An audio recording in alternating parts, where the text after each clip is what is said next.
nós optamos por não exibir imagens do local do acidente ocorrido nas Três Lagoas. Veja, é uma questão editorial.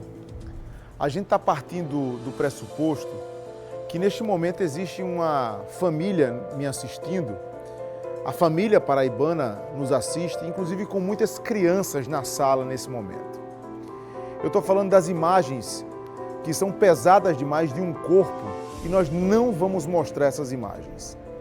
A nossa produção tentou trabalhar as imagens hoje à tarde, sabe, com toda a técnica de tecnologias, na verdade, para tentar tornar essas imagens exibíveis, mas são imagens fortes demais.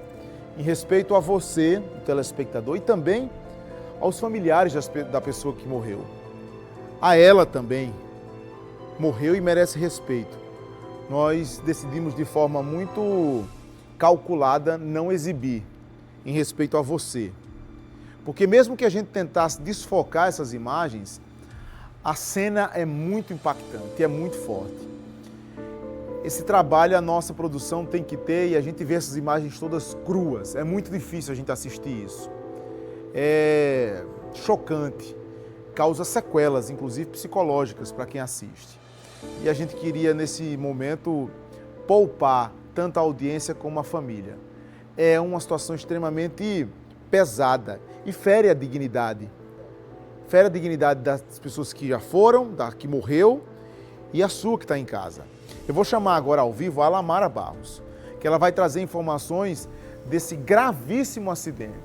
Infelizmente, acabou com esse motociclista esmagado. Repito, em respeito a você, nós não vamos exibir essas imagens. Vou chamar a Lamara Barros. Lamara, acho que você me escutava, eu dizia que por um posicionamento editorial nós não vamos exibir as imagens. Certamente você viu, nós vimos, o acidente é com a impressão de muita gravidade, né? Boa noite. Boa noite, Fábio. Boa noite a todos que acompanham o Cidade Alerta Paraíba. Exatamente assim como você descreveu, Fábio. Cenas chocantes que eu mesmo posso falar que nunca tinha visto algo igual, né? Enquanto estive aí nas externas na área policial. O corpo dessa vítima, né, que trata-se aí de um homem, sexo masculino, mas não teve a identidade ainda revelada, uma vez que ele não portava nenhum tipo de documentação na hora do acidente, mas o corpo dele foi decepado aí em 3 partes, só para você ter ideia, e teve aí a cabeça esmagada. Uma cena fortíssima, chocante, muito impactante, que realmente é bom a gente nem trazer aqui, porque foi um acidente muito, muito grave. Com certeza a família merece esse respeito e até mesmo a própria vítima, né? O que a gente tem de informações, Fábio, é que esse motociclista, ele estava saindo de uma alça viária para pegar a BR e, infelizmente, ele tombou com a moto, caiu sozinho na moto, né? Segundo informações da PRF, da perícia também, até os levantamentos que foram feitos na tarde de hoje, levam a crer que foi isso, ele caiu. Algumas testemunhas também falaram que ele caiu e essa carreta bitrem, conduzida aí pelo motorista Edilson Pontes, né, de 38 anos, estava passando na hora em que a vítima caiu. E segundo informações também da PRF, do delegado da Polícia Civil, de acordo com os relatos do motorista, ele nem percebeu. Ele não percebeu que tinha passado por cima do motociclista e somente alguns metros depois ele foi sinalizado, avisado, e aí ele encostou mais ou menos uns 500 metros após o local do acidente, encostou a carreta, entrou em contato com o pessoal da empresa a qual ele presta serviço. A princípio ele estava se dirigindo até a sede da PRF para se apresentar, prestar esclarecimentos, mas foi orientado pelos inspetores que ele voltasse ao local do acidente, né, com o pessoal da empresa ou com o advogado, para que ele fosse ouvido pelo delegado. A informação que tivemos também é que ele ficou em estado de choque, ele estava muito assustado, o motorista, e infelizmente, essa fatalidade, né? A gente ouviu aí a inspetora Renata Kelly, da PRF, que estava lá no momento do acidente e tem alguns detalhes que ela passou. Vamos ouvi-la. O que a gente conseguiu analisar a partir dos vestígios que a gente encontrou na cena do acidente é que houve um tombamento da motocicleta e em seguida o atropelamento do condutor da moto. O outro veículo envolvido, que a princípio seria um veículo de carga, ainda não foi localizado, tá? As nossas equipes ainda estão no trecho para tentar localizar o condutor do caminhão. A maioria das vezes, desse tipo de colisão, que envolve veículo de 2 rodas e veículo de carga, o condutor do caminhão ele não percebe que ele atropelou, entendeu? Porque realmente a proporção é muito grande do caminhão, a diferença, né, da proporção do caminhão para o veículo pequeno. Agora, como a gente não tem o caminhão aqui no local, eu não tenho como dizer, por exemplo, se a moto vinha à frente, se a moto vinha na lateral. Como eu não tenho o caminhão aqui, eu não tenho como identificar exatamente o que provocou a queda do condutor. Se ele caiu e em seguida o caminhão passou por cima, ou se foi o caminhão que derrubou ele. Não tem como saber porque eu não tenho outro veículo envolvido.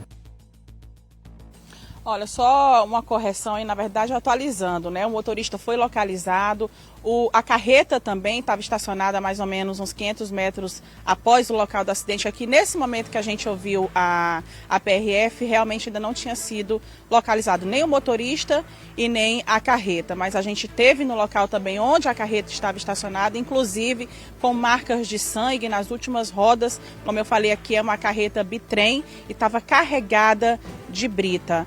A gente ouviu também o delegado Getúlio Machado. Vamos ouvi-lo. O que conseguimos colher foi que o motociclista, né, tombou em plena via e o caminhão que vinha atrás passou por cima, né, partindo a vítima em 3 pedaços, inclusive decapitando. Né. Trata-se da pessoa de Edilson, né, Edilson Pontes da Silva, 38 anos de idade. Ele alega o seguinte, que vinha de Bahia, quando chegou ali no trevo, vinha de Bahia, a moto vinha 80. Quando eles se encontraram assim, a moto deu passagem, preferência para ele, né?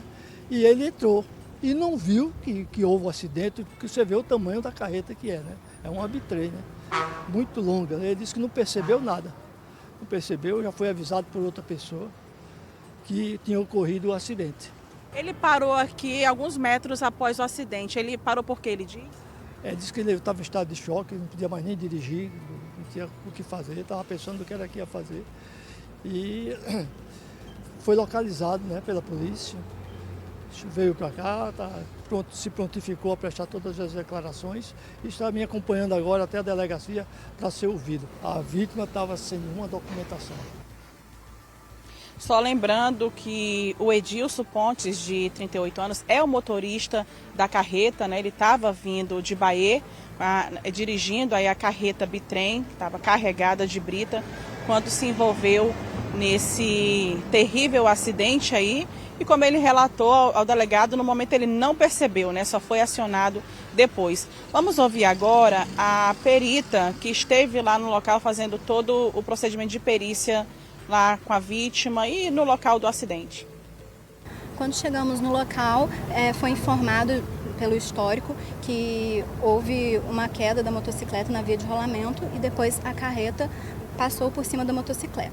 Mas verificando os danos em ambos os veículos, conseguimos constatar mais ou menos onde foi a colisão, em que sítio da pista de rolamento, foi aproximadamente no meio da pista. E constatamos que a colisão ocorreu entre o eixo, a lateral esquerda da carreta, parte traseira, no último eixo. Olha, Fábio, o motorista esteve lá no local, né, já no final da tarde, e foi encaminhado à central de polícia, onde ele foi prestar esclarecimentos à Polícia Civil. A gente está nesse momento em frente ao IML, né, o corpo da vítima, volta a lembrar, ainda não identificado, só sabe que trata-se de um homem. Ele não estava portando nenhuma documentação. A gente chegou aqui já tem mais ou menos mais de 1 hora. A gente chegou para ver se conseguiria falar com algum familiar ou algum conhecido, mas até o momento ninguém chegou aqui, nem familiar, nem conhecido. A gente continua por aqui, Fábio. Qualquer coisa eu chamo você para trazer alguma atualização situação sobre esse terrível, chocante acidente que aconteceu na tarde de hoje na BR-101, próximo à Gauchinha, que teve aí essa vítima fatal. Volto com você, Fábio. Tá, Lamara, o condutor da carreta, o motorista, um trabalhador, um homem de bem.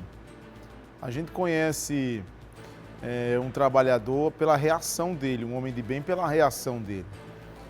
Não tentou fugir, conduziu a carreta pouco mais de 500 metros, porque estava em estado de choque, depois que percebeu a tragédia que ele estava envolvido. Veja, ninguém, absolutamente ninguém, está isento de se envolver com um acidente de trânsito. Ninguém, absolutamente ninguém, está isento de se envolver com um acidente grave. E aí, o resultado disso, infelizmente, é um resultado terrível. Uma vítima morta. E esse cidadão ainda sem identificação no IML. Agora, o que te faz passar uma régua e te separar de uma pessoa de bem, um trabalhador e alguém fora da lei, é o resultado desse rapaz. Ele não fugiu, estava, inclusive, a informação que iria procurar a polícia para narrar tudo o que aconteceu. Deve ser um trauma muito grande.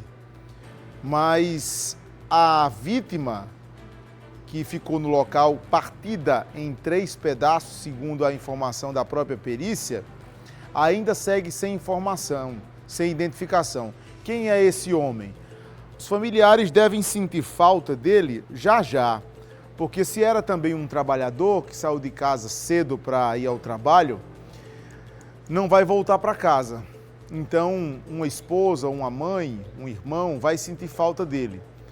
E você que me assiste agora, o Cidade Alerta, se seu ente querido não chegou em casa, ele tem uma moto e fazia esse percurso aí aonde aconteceu o acidente, e infelizmente eu vou ter que dizer para você que pode ser que ele tenha se envolvido em um trágico acidente com um resultado final de morte.